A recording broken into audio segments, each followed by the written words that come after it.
Estimados estudiantes, seguimos con la temática de la responsabilidad social, la ética social, pero en este caso ya no solamente en la escritura, sino también en las diferentes tradiciones del pensamiento cristiano. En esta tarde nos acompaña el profesor John Burke, quien hace parte de la Iglesia Presbiteriana y quien va a compartir con nosotros un tiempo para hablar de responsabilidad social. John, muchas gracias por compartir con nosotros este tiempo. Bien, estoy muy contento de estar y ojalá que puedo explicar bien la posición de la Iglesia. Bueno. Lo primero que me gustaría sondear, que podemos dialogar, es cuál es su acercamiento a la responsabilidad social o la ética social. ¿Cómo entiendes la responsabilidad social? Bien, como soy de la tradición reformada, que viene a ser la Iglesia Presbiteriana, la Anglicana, la Luterana, la forma que yo veo esto y cómo se ha tradicionalmente entendido es que la soberanidad de Dios abarca todo, es decir, Dios es el rey y cada esfera que existe, sea esferas políticas, esferas de trabajo, esferas de educación, esferas de ayuda a los marginalizados, todo lo que existe en el mundo debe existir bajo la soberanía de Dios porque Él es rey de todo. Entonces, todas las esferas tienen a Dios que los gobierna y nosotros como cristianos, como parte de la iglesia, no estamos llamados simplemente a vivir en iglesias y a llevar el evangelio, sino que el evangelio debe permear todas estas esferas para que ellos responden completamente alineados con Dios, es decir, que estamos buscando un mundo que adora a Dios en todos los aspectos. Y eso tiene que ver con la soberanía de Dios y también tiene que ver con cómo nosotros vemos cómo Dios ha elaborado la Biblia. Es decir, que la Biblia no es una cosa que fue escrita por seres humanos, que fue escrita por Dios, que Dios sabía cómo iba progresando la historia y Él está moviendo toda la historia hacia un momento climático que es Cristo y Él quiere que todas las cosas, como dice en Filipenses, que todas las cosas están bajo de Cristo. Y entonces nosotros vemos que nosotros queremos tener una sociedad que busca adorar a Dios en todas las cosas, busca en Jesús ser adorador de Dios, sea en la iglesia, en el trabajo, en la familia, en los pasatiempos que tenemos. En todo momento deberíamos buscar agradar a Dios y lo que no nos gusta es que existen dicotomías, o sea, que aplican diferentes reglas a diferentes esferas. Aplico ciertas reglas cuando estoy en la iglesia, aplico otras reglas cuando estoy en el trabajo, otras reglas a mis pasatiempos, otras reglas a mi familia. Nos parece que debe haber una coherencia y consistencia y que las mismas reglas deberían aplicar en todos momentos para que nosotros podamos adorar a Dios. Entonces, ese tipo de entendimiento, entonces, gobierna cómo vivimos. ¿Cómo entonces nosotros podemos aplicar eso?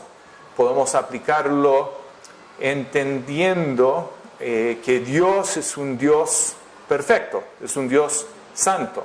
Y Él quiere que nosotros como cristianos, que nosotros mostramos sus características porque somos sus hijos. Deberíamos tener sus rasgos en nuestras vidas. Y por eso nos da la ley.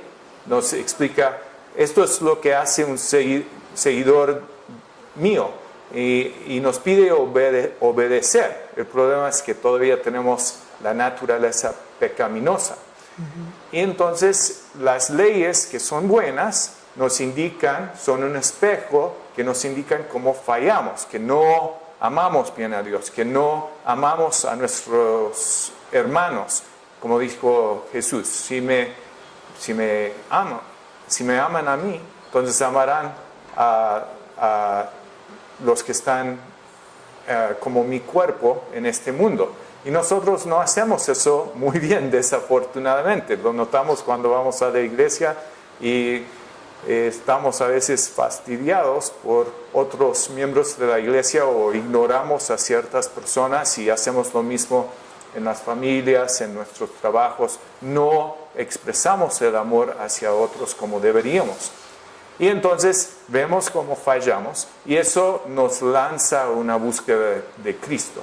Cristo no es simplemente para la justificación, es necesario para toda la vida, es necesario para que recibimos el poder de parte de Él para nuestra santificación, para que podamos vivir los frutos del Espíritu. Y entonces ese concepto de que Dios es un Dios perfecto, que quiere que nosotros vivimos una vida llena de sus características y vemos que eso no pasa, entonces nos lanza a una búsqueda más profunda de Él, de Cristo, para toda la vida.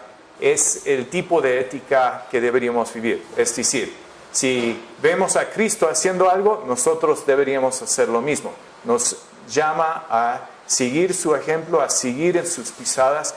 Entonces, en todo momento, lo que tenemos que preguntarnos es ¿qué agradaría Cristo en lo que estoy haciendo en este momento?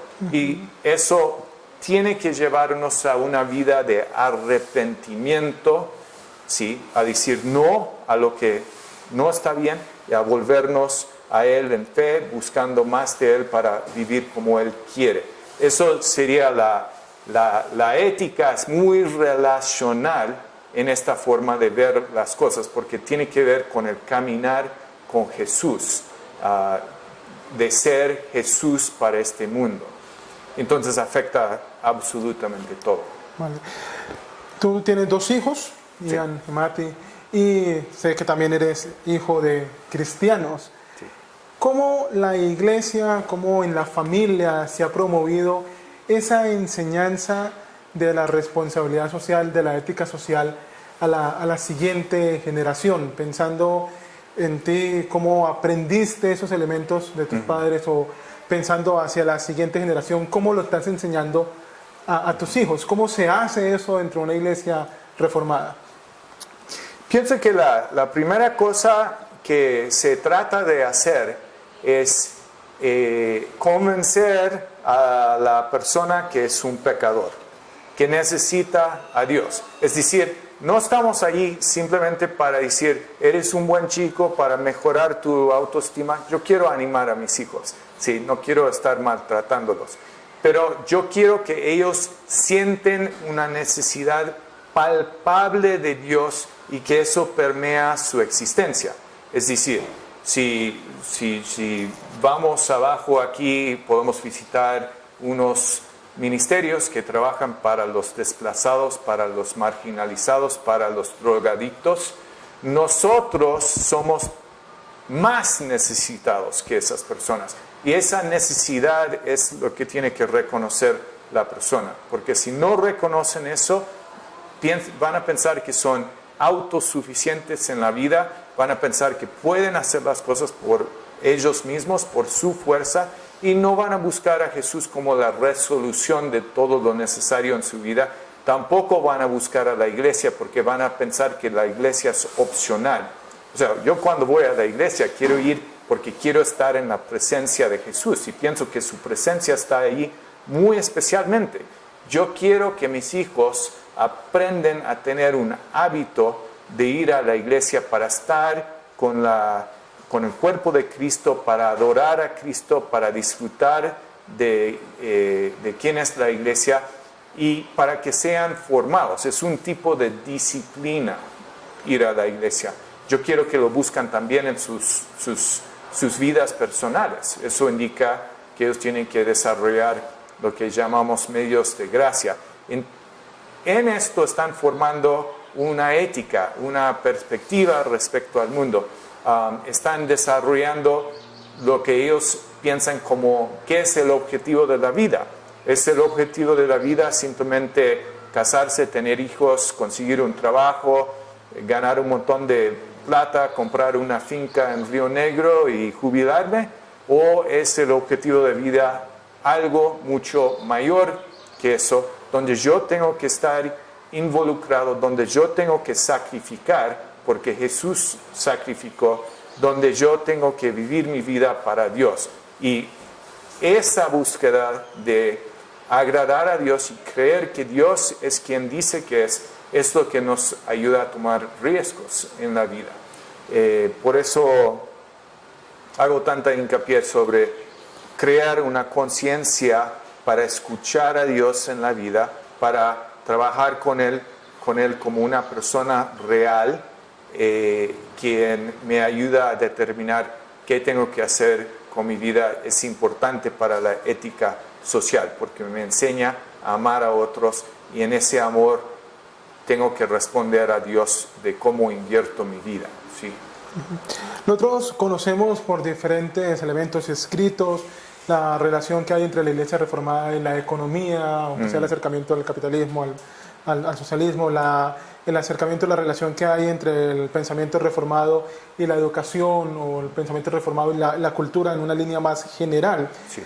¿Cómo podemos relacionar el pensamiento reformado con la labor social en elementos de pronto más prácticos? Si uno piensa en una congregación, en la congregación en la que estás en Estados Unidos, o congregaciones que has podido conocer de la Iglesia Reformada, ¿qué elementos prácticos tienen de la responsabilidad social? Bien.